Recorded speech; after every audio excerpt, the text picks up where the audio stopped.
মহাসপ্তমীর অনেক অনেক শুভেচ্ছা জানিয়ে আজকের এই ব্লগটা শুরু করছি। আর চলো আজকে আমাদের সাথে থেকো, কিন্তু একদম এন্ড অবধি দেখো, আশা করছি সবারই ভালো লাগবে। আজকে যাওয়ার ইচ্ছা আছে সল্ট লেকের দিকে। তো সল্ট লেকের মোটামুটি যে কটা দেখা যায় আর কি, আমিও দেখবো, আমরাও দেখবো, সাথে তোমরাও দেখো। চলো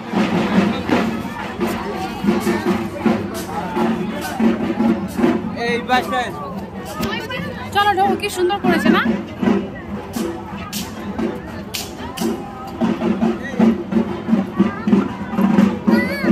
চলো চলো চলো, আমি যাচ্ছি, চলো আমি ভিডিও করছি, চলো আস্তে আস্তে চলো।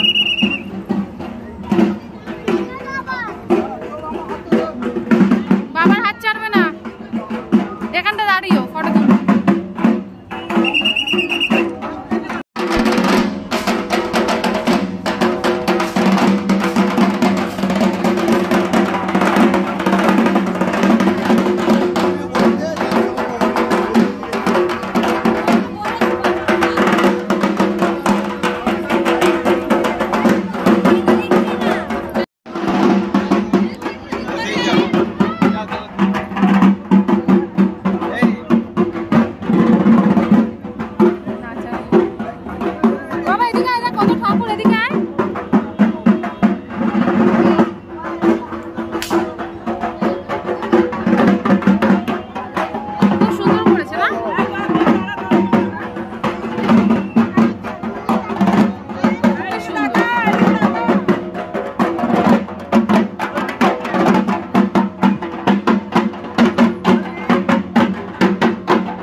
কেমন দেখলে প্যান্ডেলটা বলো? আমার তো খুবই ভালো লেগেছে, মানে একটু অফবিট বলে এতটা ফাঁকা না হলে আমাদের প্রপার মানে একদম যেটা হয় আর কি, নামকরা ঠাকুরগুলোর মধ্যে একটা হলে খুবই ভিড় হতো। তো চল এরপরে পাশেই আর একটা ছিল, সেখানে যাই।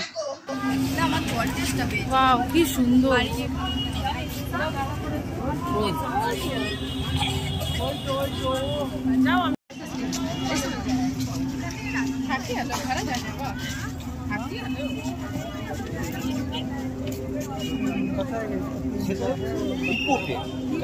ছেলেকে ভালো লাগবে।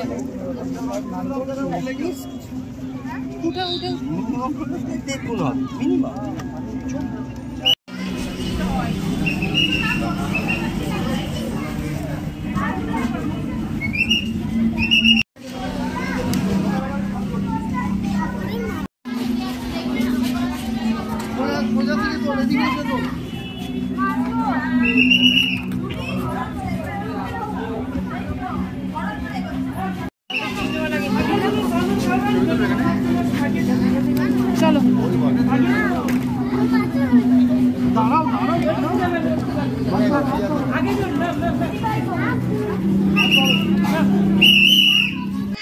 এটাও অসাধারণ বলে প্রকাশ করার মতো ভাষা নেই, বিশেষ করে লাইটিংয়ের জন্য এত সুন্দর লাগছিল, যেটা তো তোমরা দেখেও বুঝতে পারছো আর কি।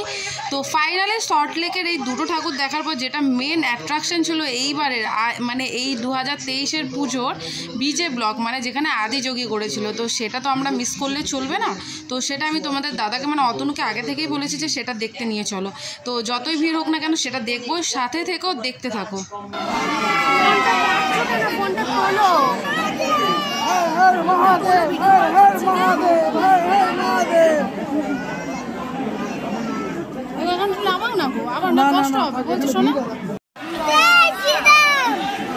শিব ঠাকুর দেখতে এসছে সব জয়ীরা।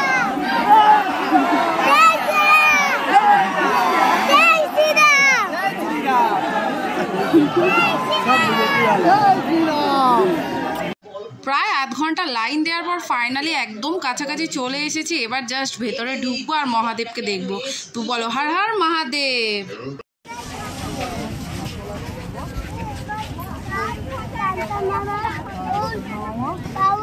লাইটিং বন্ধ, আসলাম লাইটিং এর জন্যই আসলাম, এত ক্রাউড, লাইটিং বন্ধ করে দিয়েছে।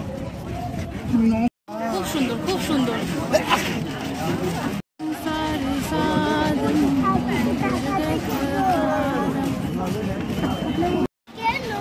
লাইটিংটা যেটা দরকার ছিল। হর হর মহাদেব বলো, জয় শিব শম্ভু।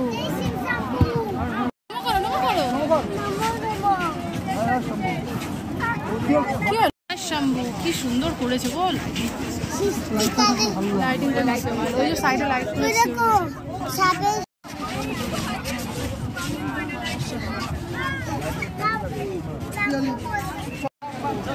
দর্শনার্থীদের উদ্দেশ্যে জানানো হচ্ছে আপনারা আস্তে আস্তে এগিয়ে যান, লাইনে কেউ দাঁড়িয়ে থাকবেন না, ফটো ভিডিও করে অযথা সময় নষ্ট করবেন না, আস্তে আস্তে এগিয়ে যান। একটু খিদে খিদে পাচ্ছিলো, যদিও আমরা খুব রাত করে বেরোই, মানে ডিনারটা তো বাইরেই করবো, তাও তার আগে কিছু স্টার্টার তো দরকার, তাই না? তো এখানে ঝাল ঝাল একদম, মানে ঝাল বলবো না, মানে ঝালটা দিতে আমি বারণই করেছিলাম, কারণ রিমোকে দেওয়ার ইচ্ছে ছিল, কিন্তু রিমো অ্যাজ ইউজুয়াল মানে খেলো না, যেহেতু এই ধরনের দেখতে পেয়েছো বুঝে গেছে ঝাল, তাও ওকে চেষ্টা করছিলাম আমরা খাওয়ানোর, তো দেখো কি হয়।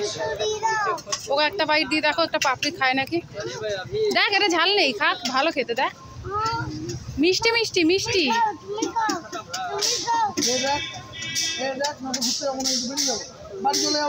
একটুখানি মুখে দাও, একটুখানি মুখে দাও। ইয়াম্মি, খাও খাও খাও খাও।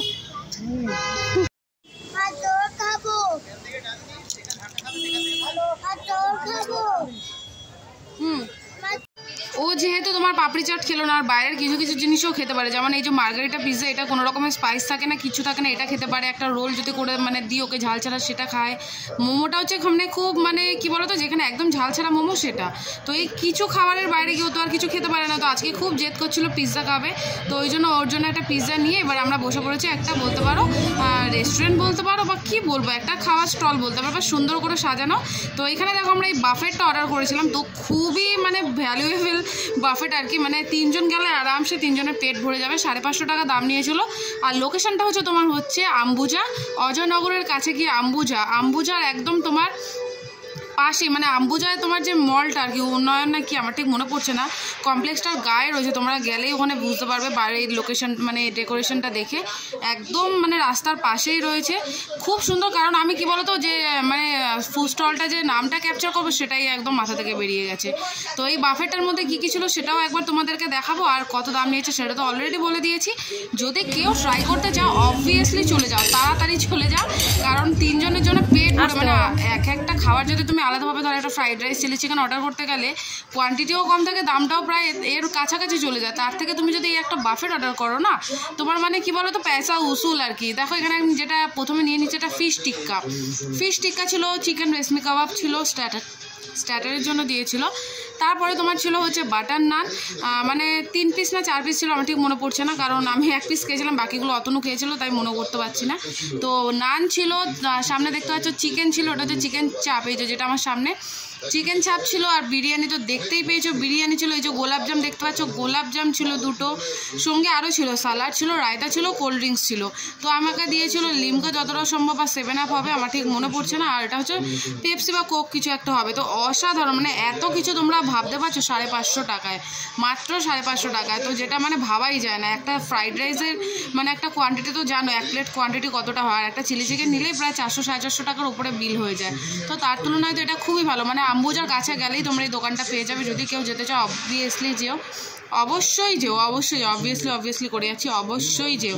তো কেমন লাগলো ব্লগটা অবশ্যই জানিও, ভালো লাগলে লাইক কমেন্ট করে দিয়ে শেয়ার করতে বলো।